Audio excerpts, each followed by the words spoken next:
황선택 통일 외교 전문 기자 초대했습니다. 어서 오십시오. 네. 자, 우선 그러니까 이 미사일 지침 개정 먼저 얘기하기 전에 전술핵 문제에 대한 지금 송영무 장관의 그 해명 이거 좀 쉽게 좀 해설을 좀 다시 해주시죠. 네, 아주 이거 논란이 됐었습니다. 이게 도대체 왜 그런 얘기를 했는가? 이게 혹시 우리 정부에서 전술핵 재배치를 요구하는 목소리를 반영하는 게 아닌가 이런 목소리가 있었는데 지금 오늘 공항에서 기자들에게 아니다, 그게 아니다라고 해명을 했습니다. 해명 내용이 뭐냐 하면 전술핵 재배치를 한다 안 한다 그런 논의를 한 게 아니고 그게 아니고 한국 국내에서 그런 것을 주장하는 목소리도 있다.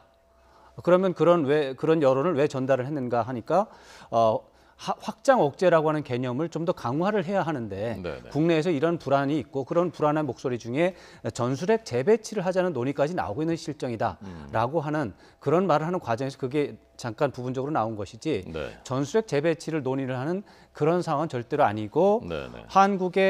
우리 한국 정부의 핵 정책은 일관성 있게 유지가 되고 있다. 이제 송 장관이 직접 말하지는 않았지만 한국의 핵 정책은 전술핵 재배치를 검토한 바 없다. 이것이 우리 청와대 정부의 공식 입장인데 그것을 되풀이한 것으로 볼 수 있겠습니다. 네, 전술핵이라는 것이 뭔지 조금 좀 설명을 해주시고 확장 억제도 조금만 좀 더 설명을 해주시죠. 네, 전술핵이라고 하는 것은 전략핵이 아닌 것이 이제 전술핵이죠. 핵무기는 크게 전략핵이 있고 전술핵이 있는데 이제 뭐 복잡하지만 전략핵은 너무나 강력해서 이것을 사용하면 전쟁이 끝나는 겁니다. 네네. 완전히 파괴가 되고 전혀 상대방이 전쟁을 할 수 없는 상황이 만들어지기 때문에 그 정도의 큰 핵무기를 전략 핵무기라고 하고 그거보다 한 단계 낮은 것이 이제 전술 핵무기인데 이것은 특정한 전투 상황에서 그 전투 상황에서 이기기 위해서 사용하는 거기 때문에 조그만 폭탄이라든가 포탄이라든가 뭐 이런 식의 그 정도의 조그만 핵무기를 전술 핵무기라고 일반적으로 표현해서 굉장히 종류는 많습니다. 종류는 많은데 규모가 작다. 물론 작지만 일반 폭탄에 비해서 뭐 엄청나게 위력이 세죠. 네네. 그래서 전략 핵무기는 엄청나게 커서 그 자체로 전쟁이 끝날 수 있는 그게 전략 핵무기고 전술 핵무기는 규모가 작아서 특정한 전투 상황 속에서 그 일정한 전투 상황에서 뭐 몇만 명 규모의 전투 상황에서 사용하는 그 전투를 이기기 위해서 사용하는 게 전술 핵무기다. 지금 북한이 개발하고 있는 건 전략핵에 해당합니까? 전술핵에 해당합니까? 사실은 전술 핵무기에 해당할 정도로 규모가 작은 겁니다. 그런데 이제 한반도의 어떤 상황을 본다면 그 정도도 전쟁을 끝낼 수 있을 정도의 강력한 위력이 있기 때문에 의미적으로는 전략적인 의미가 있죠. 네, 자 확장 억제 얘기하다가 그 얘기를 했다고 하는데 확장 억제 얘기 짧게 좀 설명해 주시죠. 확장 억제 아까 이제 말씀을 정확하게 하셨는데 미국 본토가 공격을 받을 때 사용하는 온갖 종류의 방어 수단이 있습니다. 그중에 핵무기도 들어가고 재래식 무기도 모두 동원이 됩니다. 그런데 미국이 과연 동맹국이 그런 문제가 있을 때 그런 방어 수단을 사용할 것이냐 이건 의문의 여지가 있는데 그 부분에 대해서 미국이 본토 공격을 받을 때와 동일하게 동맹국을 방어해 주겠다라고 하는 그 개념이 확장 억제 개념입니다. 그래서 한국의 경우에 미국의 동맹이니까 미국이 북한의 공격을 받을 때와 동일하게 한국이 북한의 공격을 받는다면 핵무기든 재래식 무기든 모든 걸 다 동원해서 도와준다라고 하는 약속. 그것이 확장 억제입니다. 알겠습니다. 이 전술핵 재배치 일단락이 됐는데요. 한 가지만 더 여쭤보겠습니다. 혹시 이후의 논의 과정에서 북한의 도발이 점점 더 증대된다면 이것이 다시 거론될 가능성도 있는지, 그리고 우리 정부 입장에서는 전술핵이 우리한테 유의미한 것인지 전략적으로 그거 좀 말씀해 주시죠. 앞으로 이제 이제 자유한국당 같은 경우는 전술핵 무기 도입 당론으로 결정을 한 바 있고요. 계속해서 전술핵 무기를 도입해야 된다고 하는 목소리가 커지고 있습니다. 어떻게 보면 당연한데 우리 정부의 입장은 이것은 장점은 거의 없고 단점이 너무 크다. 그래서 우리 정부로서는 도저히 채택할 수 없는 방법이다라고 하는 것이 기본적인 입장이고 그러한 입장을 표현한 것이 전술핵 재배치를 검토한 바 없다라고 하는 건데 이게 장점이 이제 있긴 있습니다. 이게 장점이 뭐냐면 북한의 핵 미사일 위협이 커지는데 우리는 도대체 뭐 하느냐라고 하는 국민적인 불안이 있거든요. 이 불안에 대응하기 위해서 전술 핵무기가 있고 그것을 방어할 수 있다라고 설명했을 때 이 불안 심리가 현저하게 낮아질 수 있습니다. 네, 네. 이게 장점입니다. 예. 근데 이거 말고는 장점이 거의 없어요. 단점이 더 많습니다. 단점을 예로 들면 비핵화 공동선언이 1991년에 우리 북한하고 한 거고 그걸 우리가 파기하게 됩니다. 거기에 이제 전술 핵무기를 빼는 것도 들어있거든요. 그러면은 이제 북한에 대해서 우리가 비핵화 공동선언을 위반했으니까 핵무기를 만들지 말아라고 우리가 20년 동안 얘기를 한 거거든요. 네, 네. 그거 다 이제 이제 무너지게 됩니다. 북한에 대해서 비핵화를 하라고 요구할 이제 근거가 사라지게 되고 북한은 어떻게 보면 핵무기를 만들 수 있는 정당성을 갖게 되고 국제사회에서 그 비핵화 공동선언을 위반했기 때문에 유엔 제재를 받았는데 그 제재도 해제할 수 있는 상황이 됩니다. 그러면 우리는 이상하게 되는 거죠. 전술 핵무기가 들어왔는데 실질적으로 달라지는 건 없는데 북한은 핵무기 보유가 그냥 기정사실화가 되는 겁니다. 제재도 풀어줘야 됩니다. 이렇게 되는 거는 장점이 거의 이거는 뭐 있을 수 없는 상황이 벌어지는 것이죠. 네. 이런 차원에서 전술핵 재배치는 장점은 심리적인 거고 작은데 단점은 굉장히 북한의 핵무기를 인정해주고 네. 사실 이게 북한이 원하는 전략이었거든요. 북한의 전략에 정면으로 동조하는 결과가 되기 때문에 네. 전술핵 재배치는 우리 국가 이익에 도움이 안 된다. 이것이 이제 우리 정부의 입장이고 이것이 여전히 다수설입니다. 네. 자, 이 미사일 지침 개정 문제에 대해 조금 전 송영무 장관도 언급을 했고 한미 정상이 합의를 전화 통화를 했는데 네. 미사일 지침 개정이라는 것이 그래서 어떻게 된다는 건지부터 좀 설명을 해주시죠.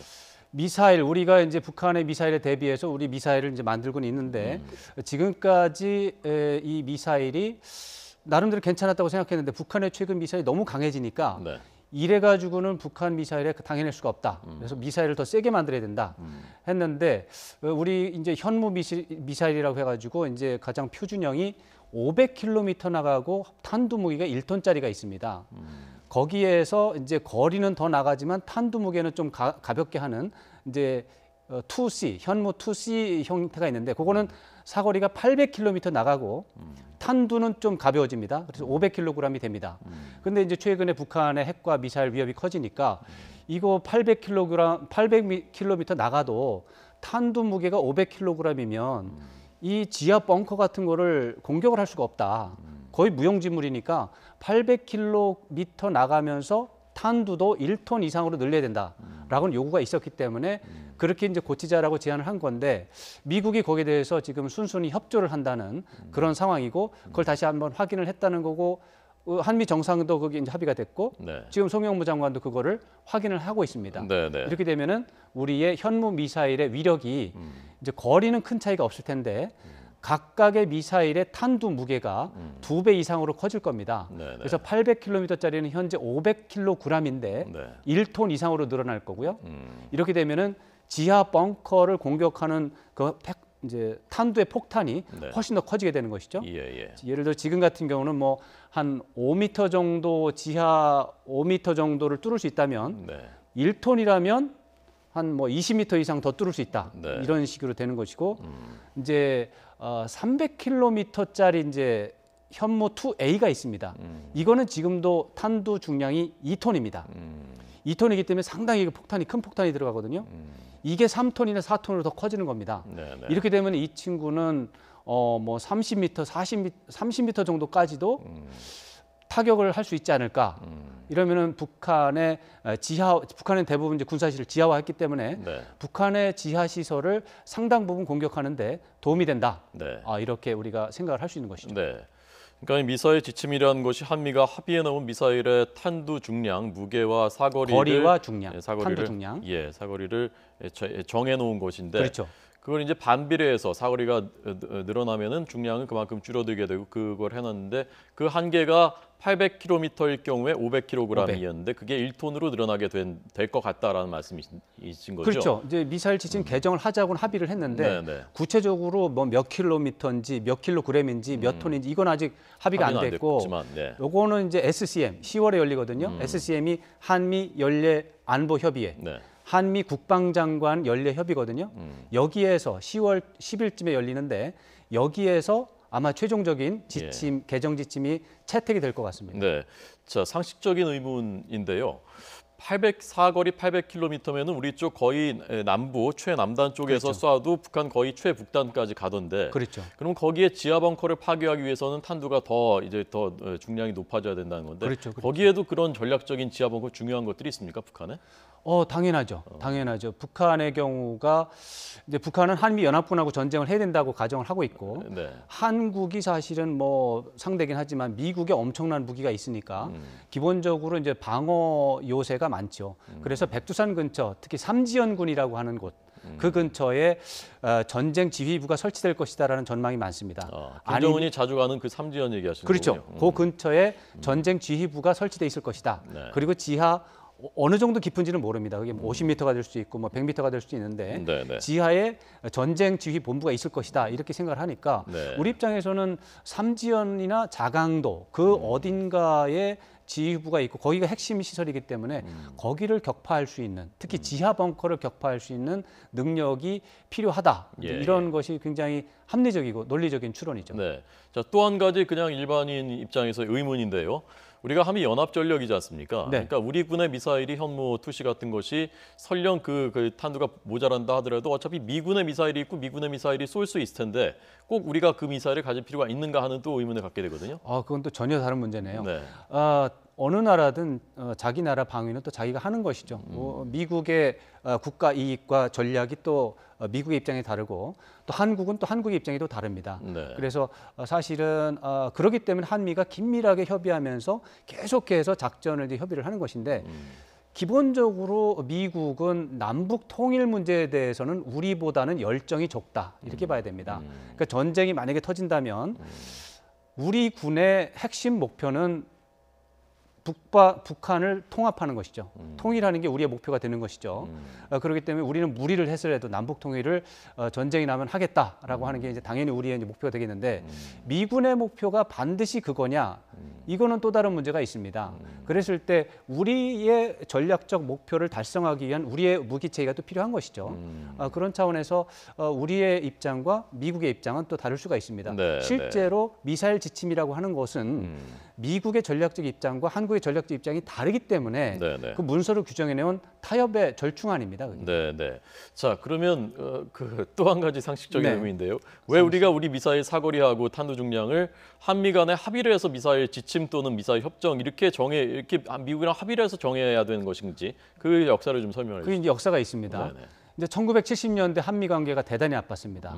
1960년대 말부터 박 대통령과 리처드 닉슨 대통령의 관계가 너무 안 좋아가지고 1970년대 들어가서는 닉슨 대통령이 한국 대통령한테 말도 안 하고 주한미군을 빼버립니다. 그게 2사단과 7사단이 있었는데 7사단 그 당시 한 3만 명 정도 규모였는데 박정희 대통령한테 설명 안 하고 뺐습니다. 그냥 박정희 대통령이 충격을 받았습니다. 네네. 아니 이게 동맹이고 미국 믿고서 경제 발전 열심히 하고 군사 문제 신경 안 썼는데 어느 날 말도 안 하고 빼버립니다. 알고 보니까 중국하고 막후 교섭이 있었던 거고 중국의 요구에 의해서 이걸 뺀 겁니다.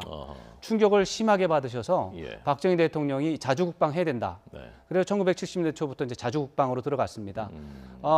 아직까지 공식적으로 완전히 확인은 안 됐지만 그때 박정희 대통령은 핵무기 개발도 고려를 했던 것으로 그게 정설입니다. 네네. 핵무기 개발은 물론 모든 미사일이라든가 탱크라든가 소총도 그때 우리가 못 만들었거든요.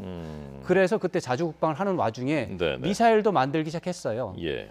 근데 미사일을 만들고 싶은데 기술이 너무 없는 거예요. 네네. 그래가지고 그 당시에는 180km 나가는 미사일조차도 우리 스스로 만들지 못하고 이제 고민을 하다가 결국 미국에 손을 벌렸습니다. 네네. 우리가 자주국방 해야 되는데 네. 미국이 좀 도와주면 좋겠다. 그러니까 미국이 이게 여러 가지 정황상 조금은 도와주는데 완전히는 못 도와준다. 어느 정도 기준은 지켜야 된다. 우리가 미국이 원하는 어떤 지침을 지킨다면 도와주고 예. 그러지 않는다면 도와주지 않겠다라고 하니까 네. 그러면은 지침을 받아들이겠다. 해서 타협을 해서 미국이 원하는 미국이 지정하는 그 지침에서만 개발을 하는 조건으로 미국이 미사일 개발 기술을 주어서 처음으로 우리가 미사일을 만든 것이죠. 그러니까 우리 입장에서는 그 당시 기준에서는 만약에 그런 약속이 없다면 네. 미사일을 만들 수 없는 겁니다. 지금은 어떻습니까? 지금 우리가 우리의 독자 기술로도 미사일을 개발하고 있는 겁니까? 현무가 지금은 당연히 개발을 하고 네. 우리가 뭐 전 세계적으로 가장 좋은 물건을 만드는 세계 최고의 기술이 있는데 네. 그러나 이제 70년대, 80년대 지나오면서 미국의 도움을 받아서 만들어 왔기 때문에 네. 그때는 이제 뭐 도움을 받아서 만들어 놓고 이제 와서 기술이 있으니까 약속을 팽개치겠다. 네. 이렇게 되는 건 이건 동맹의 자세가 아니죠. 예. 그래서 그 약속을 우리가 이제 충분히 지키기 위해서 네. 협의를 통해서 이제 지침을 개정하는 쪽으로 지금까지 계속 역사가 이제 발전해 왔고 그래서 지금도 기술이야 뭐 우리가 뭐 어디 가서 모자라겠습니까? 그러나 그 약속 이제 지침을 지키는 차원에서 예. 지금 다시 한번 미국에 대해서 지침을 바꿔야 된다라고 네. 요구를 하는 것이고 미국은 여러 가지로 봤을 때 북한의 핵과 미사일 위협이 강하고 국민적인 불안감이 이제 너무 심하니까 이 정도 되면은 한국이 뭐 이제 큰 나라로서 분명히 주변국에 위해를 가하지 않고 독자적으로 관리할 수 있다라는 믿음을 주면서 마음껏 해보세요. 네. 이렇게 하는 그런 상황으로 지금 이동하는 것이죠. 네, 알겠습니다. 궁금증이 많이 해소됐고요. 네. 마지막 한 가지만 더 여쭤보겠습니다. 그래서 북한 김정은이 이후에는 어떤 단거리 미사일 쏘고 중거리 미사일 쐈는데 그다음에 어떻게 도발의 강도를 더 높일 것을 보시는지 하고요. 네. 최근에 민생 현장은 안 가고 미사일 발사 현장만 가고 있다고 하는데 네. 어떤 뜻으로 보셨는지 하고요. 첫 번째 포인트 계속 도발을 할 것이냐 말 것이냐. 네. 도발을 할 거다 아니면 도발을 안 할 거다 이렇게 양쪽 중에 하나를 선택하는 것은 좀 저는 무모하고 잘못된 판단이라고 생각합니다. 미국과 중국 어쩌면 한국 정부의 대응에 따라서 김정은은 다르게 대응할 가능성이 높습니다. 그래서 북한 김정은이 원하는 어떤 좋은 조건이 있다면 협상에 좋은 조건이 제시된다면 김정은은 도발을 수위를 낮추고 협상에 나설 겁니다. 다만 그 요구 조건이 우리로서 아니면 미국으로서 받아들이기 어려운 것들이 있을 겁니다. 예를 들어서 한미 연합 군사훈련을 중단하라. 뭐 이런 요구를 할 거거든요. 네네. 중국이 요구하고 있습니다, 실제로. 그 다음 단계 들어가면 주한미군 철수하라. 핵 보유국지 인정하라. 뭐 1,000조 원을 당장 내일 입금하라. 뭐 이런 식의 요구를 한다면 그걸 어떻게 받아들이겠습니까? 네네. 근데 그러기 때문에 그런 협상 조건에 따라 달라질 수 있겠으나 어쩌면은 하여튼 우리가 이제 북한에 대해서도 비핵화를 최종적으로 요구를 하되 일단 어렵다면 동결이라도 해서 네. 일단 단계적으로 나가자라고 말하는 것과 똑같이 북한에 대해서 우리가 어떤 인센티브를 주는 것도 최종적으로는 뭐 주한미군 철수는 안 되겠지만 평화 조약 체결이라든가 평화 체제 구축이라고 하는 거는 우리 정부가 또 요구하는 것이지 않습니까? 이런 것들을 최종 단계로 놓고 네. 사전 뭐 1단계, 2단계 차원에서 굉장히 우호 협력 조치를 할 수 있다. 이렇게 한다면 북한도 어떤 도발의 수위를 낮출 수 있는 이유가 생기겠죠. 그러니까 이런 것들은 도발을 한다 안 한다 양당 간에 결정하는 게 아니고 중국이라든가 미국이라든가 한국이 북한을 어떻게 다루느냐에 따라서 네. 북한의 액션이 달라질 수 있다. 이렇게 생각을 하고요. 만약에 이제 좋은 조건이 안 나오면 당연히 도발을 계속하죠. 그렇기 때문에 뭐 그거는 어떻게 양당 간의 판단을 네, 좋지 네. 않고 예. 북한이 왜 이렇게 김정은이 지금 7, 8월 내내 미사일 발사 현장만 다니고 있는 것은 제가 볼 때는 한 6년 동안 지켜봤지만 이런 현상은 굉장히 조급해졌다라고 하는 느낌을 갖습니다.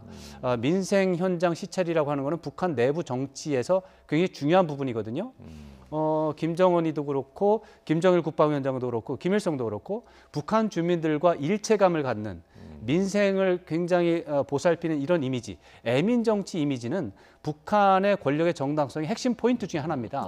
근데 그거를 지금 2달 넘게 포기하고 있거든요. 네. 이런 것들은 김정은이 현재 굉장히 조급하게 느끼는 것이고 그런 조급함의 내용은 연말이 가기 전에 미국과 핵과 미사일 문제를 놓고 담판을 좀 하고 싶은데 여전히 미국이나 중국에서 오는 사인은 자기가 기대하고 있는 것보다 현저히 미치지 못한다. 빨리 더 ICBM 능력을 보여주고 빨리 더 핵무기 공격력을 보여줘서 미국으로 하여금 담판장에 빨리 나오도록 만드는데 올인을 해야 되겠다. 집중을 해야 되겠다. 이런 것들이 반영이 된 게 아닌가 저는 그렇게 좀 해석을 하고 있습니다. 네, 알겠습니다. 김정은 집권한 지 벌써 이제 6년이 다 돼가는군요. 2011년 12월이니까 12월 지금 17일이죠. 만 6년 지금 다 이제 맞추고 있습니다. 네, 알겠습니다. 왕선택 YTN 통일 외교 전문기자의 해설이었습니다. 고맙습니다. 고맙습니다.